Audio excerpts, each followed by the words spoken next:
In today's video, we're going to be talking about the presidential election that is coming up. Now, we will not be talking politics. I am not going to tell you which candidate I want to win, and there is one, but we are not going to talk about any of that. We're going to talk about tips for getting through the election without having symptoms. And if you don't have bipolar, most of these tips will apply to you as well. Hi there, it's Jess with Our Bipolar. Welcome back to my channel. If you're new here, just a little bit about me. I have bipolar 1 and I was diagnosed 25 years ago when I was a sophomore in college.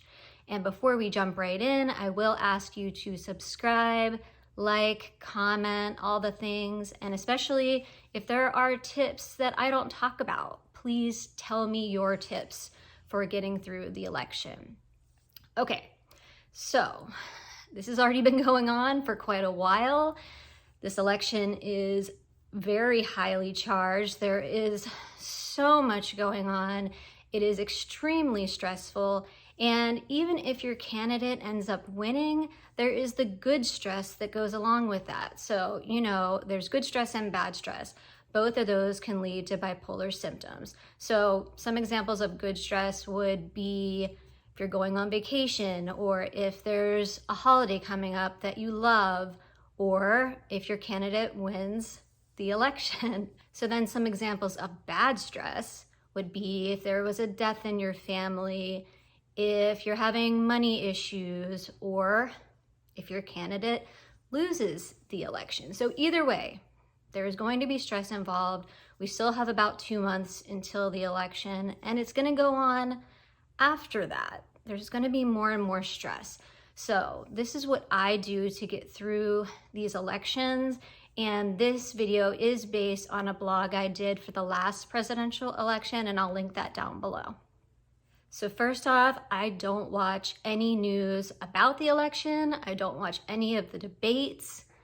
I really don't watch anything on TV. And I'm also very careful with clips I watch, maybe on social media or on the internet. I do that because I don't want to be shown something that I don't want to see. And I don't have control over what the TV or, videos are showing me about the election. I don't want to be surprised by anything that could possibly cause symptoms. It could be too stressful for me. What I do is I selectively read things about the election.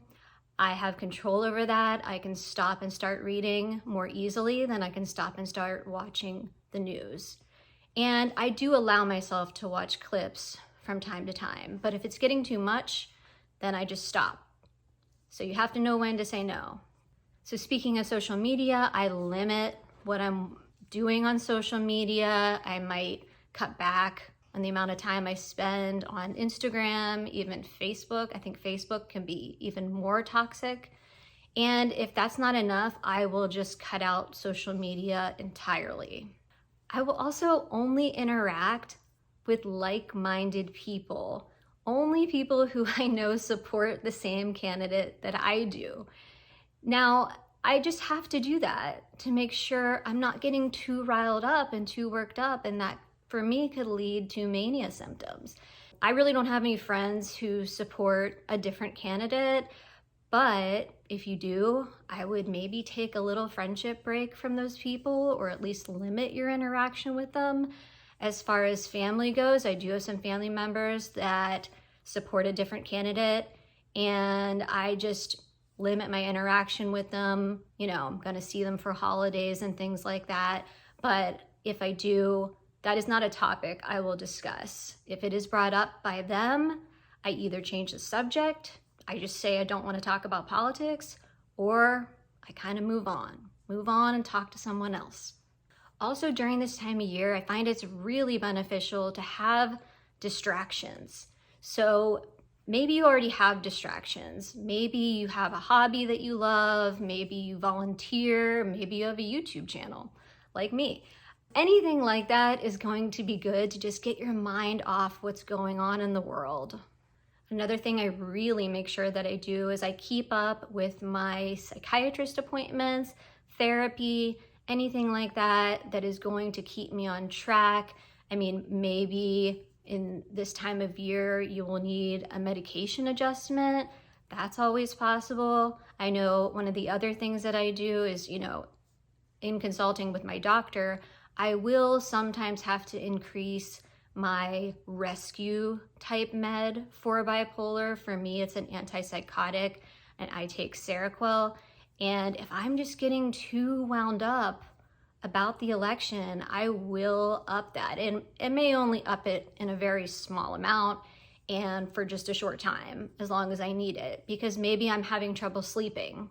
Maybe I'm just getting too worked up and my sleep is affected. So I need that antipsychotic to really get some good sleep. Okay, so that's really all that I do to get through these election times. It's a struggle, and I'm sure there are other things. And now what I didn't talk about is my everyday self-care. So taking my meds consistently every single day, getting the sleep that I need, making sure that I do, and if I need meds to do that, I will.